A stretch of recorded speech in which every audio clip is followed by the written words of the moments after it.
Nous voilà dans l'auditorium du Nouveau Siècle, à quelques jours d'un grand déménagement, car la salle doit fermer ses portes pour un an de travaux.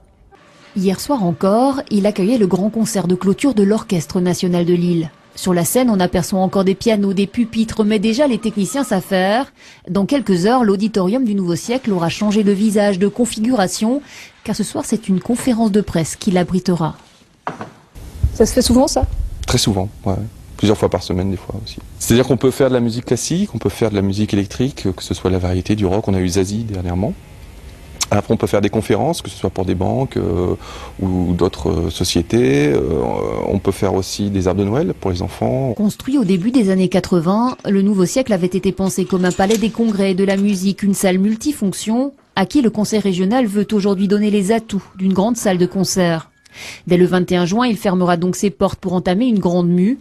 Et voilà à quoi il devrait ressembler d'ici à septembre 2012. Une salle plus petite, 1800 places au lieu de 2000, des balcons de nouveaux sièges, près de 9 millions d'euros d'investissement. Quand on écoute l'orchestre, par exemple au Concertgebouw d'Amsterdam, au Musikverein de Vienne, l'orchestre sonne totalement différemment. En fait, si vous voulez, les musiciens ne s'entendaient pas bien sur scène et il y a des zones dans la salle, du fait de la configuration de la salle qui est trop large, qui ne sont pas très bonnes. Travaux bienvenus donc pour l'ONL, locataire principal des lieux, même si cela l'oblige à tout déménager, équipement et répétitions à Fâche-Tuménil. Quant au concert, ce sera au théâtre du Casino Barrière et au Colisée de Roubaix.